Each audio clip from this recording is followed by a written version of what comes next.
Hey everyone, I'm going to do a quick overview of my Gameobject tagging system, Neato tags. Once you have Neato tags in your project, I recommend opening up Neato Tags Manager and setting a default location for your tags. To do this, you click Window, Neato Tag Manager, and set Default Tag Folder. Select your folder, and at the bottom it will display your set folder location. And this will put any newly created tags into that selected folder when you create them via the manager or the tagger component. This isn't necessarily required, but if you don't select a default location, it will look through your whole project for tags, while having a default location will force it to look only in that folder for tags. Don't forget to update the location if you ever move the tag, your default tag folder location.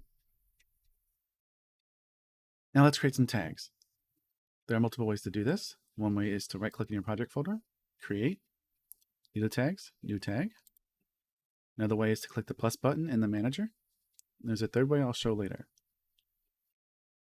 Click this to make a new tag. Then you can rename the tag here. At the making of this video, Neato tags have two properties, a color property you can set, and a comment property. All right, let's make a few more tags.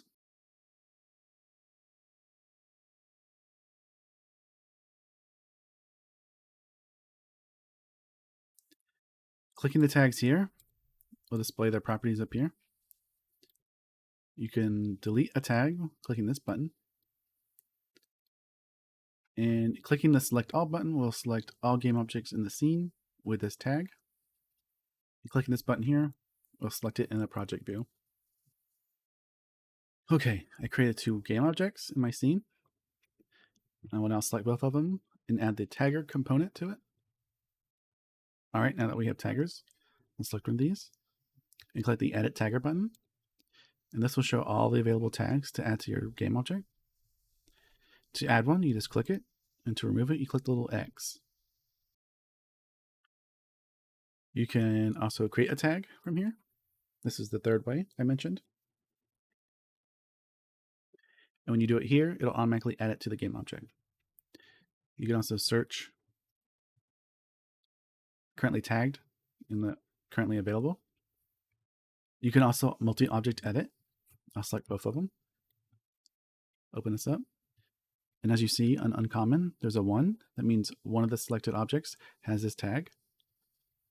If there is no number and it's on the bottom, that means none of the objects have this tag. I can click one of these and it'll add to both of them.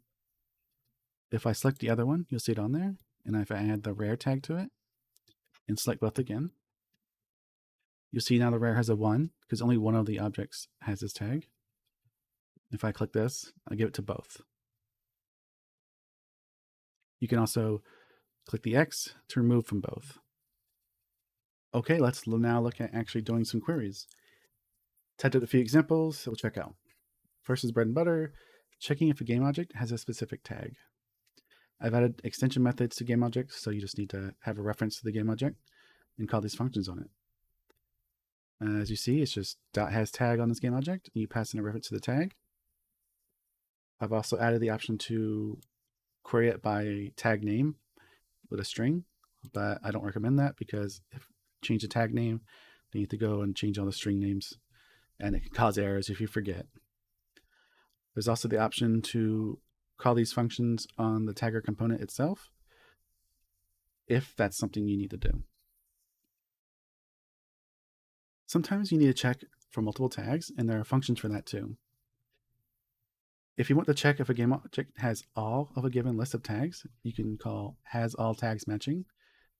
If you want to see if it has any given list of tags, then you can use has any tags matching. And then there's has no tags matching, which checks if a game object doesn't have any of these tags. These functions also accept strings, as you see here, and you can pass in a list like I do here, or you can pass in individual tags separated by commas. You can also do function chaining to do detailed queries in one line. To do that, you need to do .filter tags on your game object, which starts it, and you can do .with tag, .without tag, etc. and then you do .isMatch to get back the bool. So with this example, .with tag, .without tag, this will return true if it has this tag and doesn't have this tag. Let's say you have a list of game objects you want to filter based on tags. You can use the static function tagger.filter gameobjects, pass in your list, query it with like .with any tags, .without tags, etc. Then use .getMatches to get back a hash set of game objects matching your query. So for this example, I use .with any tags, my tag 2. So I'll get back any game objects that either contain my tag or my tag 2. If we don't include a list, the filter game objects function will check against all game objects that have a tagger component. All right, everyone, thank you for watching. And for any questions, suggestions, or bugs, don't hesitate to contact me. I'll leave my contact details in the description and a link to the store page. Thank you.